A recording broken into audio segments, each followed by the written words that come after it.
একটা মেয়ের বিয়ে হয়ে যাওয়ার পর কিন্তু তার সংসার, স্বামী, বাচ্চাকে ভালো রাখার দায়িত্ব তারই থাকে। কিন্তু সেই যদি ভালো না থাকে তাহলে বলো কী করে তাদের ভালো রাখবে? সে যদি সবসময় অশান্তিতে থাকে, তার মন পছন্দ মতন কোনো জিনিস না হয়, তাহলে তো সে আপসেট থাকবে, তাহলে তার তো কোনো দিকেই মন থাকবে না, তাহলে সে কী করে সবাইকে ভালো রাখবে? অনেক মহিলারা আছে যারা সংসারে এতটা ব্যস্ত থাকে, ছেলে স্বামী সমস্ত দিক সামলে, যে নিজের জন্য একটুকু সময় পর্যন্ত তারা পায় না। সবাইকে সকালে কিন্তু জলখাবার দিয়ে নিজের চাটুকু যখন বেড়ে খেতে যায়, তখন হয়তো কোনো কাজে আবার ব্যস্ত হয়ে যায়, সেই চাটুকুও তার শান্তিতে সকালের খাওয়াটা হয় না, ঠান্ডা হয়ে যায়, তারপরে হয়তো এক চুমুকে চা খেয়ে নেয়। এরকম কিন্তু আমার মাকেও আমি অনেক দেখেছি। আমার মনে হয় সংসারের ফাঁকে ফাঁকে নিজেকেও একটু সময় দেওয়া দরকার। নিজের যেসব জিনিসগুলোই ভালো লাগে, ছোট্ট ছোট জিনিসগুলো, সেগুলো একটু মাঝে মাঝে করা দরকার।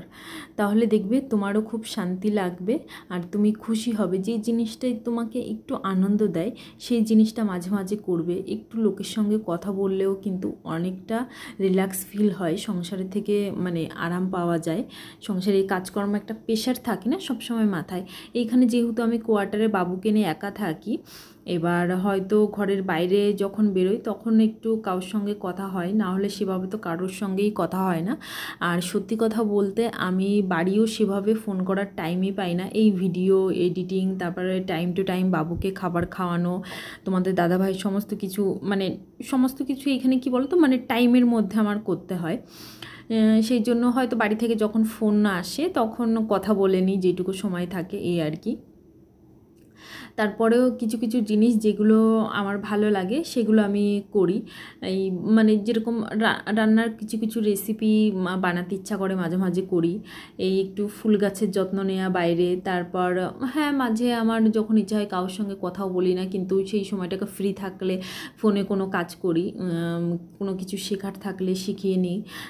যেরকম আমার কালারের বক্সগুলো সবসময় আমার ঘরে থাকে, আমার ছোট ছোট জিনিস দিয়ে কিছু মানে বানাতে ভালো লাগে, মানে হোম ডেকোরেটেড জিনিস, সেগুলো ফেলতে আমার ইচ্ছা করে না। ভাবি যে মানে কিছু ফেলার আগেই ভাবি যে এটা দিয়ে হয়তো কিছু একটা বানানো যাবে, সেরকমই একটা ব্যাপার।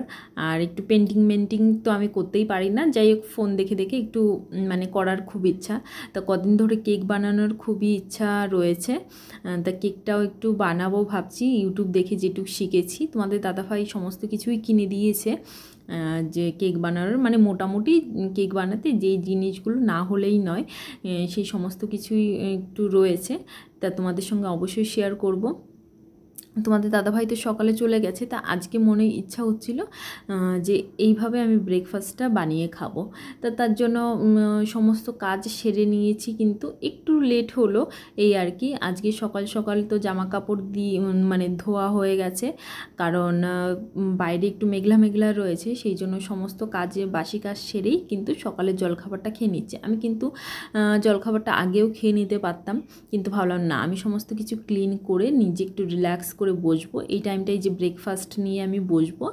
আমার ইচ্ছা মতন আমি ব্রেকফাস্টটা বানিয়ে নিলাম, এই ব্রেকফাস্ট করব, আর একটু হয়তো ফোন নিয়ে কমসে কম আধা ঘন্টা আমি বসে থাকবো, একটু ঘাটাঘাটি করব, মন পছন্দ মতন একটু জিনিস দেখব, এই আর কি। উপর দিয়ে একটু পেঁয়াজ কুচি দিয়ে দিচ্ছি, আর একটু বিট নুন দিয়ে দেবো। তা কীভাবে বানালাম তোমরা তো দেখতেই পেলে। এটা কিন্তু খুবই ভালো লাগে আমার খেতে। তোমাদের ঘরে যদি চিজ বাটার না থাকে কোনো ব্যাপার না, তোমরা এমনিও বানিয়ে খেতে পারো। তা এটা খুবই টেস্টি লাগে, কিন্তু ডিমের অমলেটটা যখন বানাবে ওর মধ্যে একটু ধনে গুঁড়ো, তারপর হচ্ছে একটু হলুদ, এইসব দিয়ে দেবে, তাহলে টেস্টটা কিন্তু আরও খুবই ভালো লাগবে। পাশের ঘরে দিদি, উনি মেহেন্দি পড়েছিল, আমার দেখে খুবই ইচ্ছা হচ্ছিল পড়ার, তাই ওই দিদিকে বললাম। তা এটা হচ্ছে ওই দিদির মামার মেয়ে এসেছে, ওরা গ্রাম থেকে বেড়াতে, তা ওই আমাকে মেহেন্দিটা লাগিয়ে দিচ্ছিল। খুব সুন্দর ডিজাইন বানিয়েছে, ফাইনাল লুকটাও তোমাদের একটু দেখিয়ে দেবো। তা নিচেরটা পরানো হয়ে গেছে, আমি বললাম যে উপরটা একদম ফাঁকা ফাঁকা লাগছে, কারণ নিচেরটা সচরাচর না দেখা যায় না, উপরটা মানে ভালো দেখা যায়। তা বললাম যে শুধু উপরে একটু সিম্পল একটু ডিজাইন করে দাও না আমাকে। তা বলছে যে ঠিক আছে, আমি হাতটা একটু ধুয়ে আসি, তারপর তোমাকে লাগিয়ে দিচ্ছি।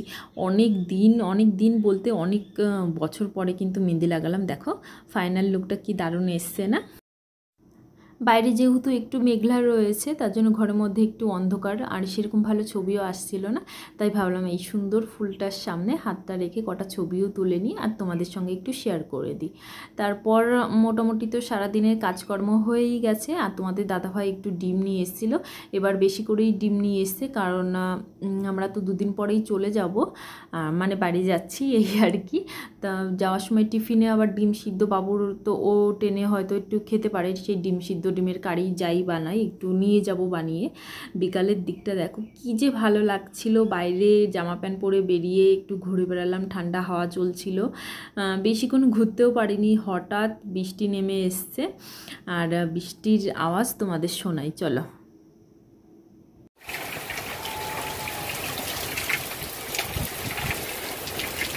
এবছর প্রথমে এখানে এত জোরে বৃষ্টি হচ্ছে, বাচ্চারা যে কি খুশি হয়েছে, সবাই বাইরে স্নান করছে, তো ভীষণই ভালো লাগছে, দিনটা আজকে ভালোই কেটেছে। তো তোমাদের কেমন কাটলো অবশ্যই জানিও, আর আমার ভিডিওগুলো কেমন লাগছে সেটাও কমেন্ট করে জানিও। আমার ভিডিওগুলো ভালো লাগলে প্লিজ আমার চ্যানেলটি সাবস্ক্রাইব করে আমার পাশে থেকো।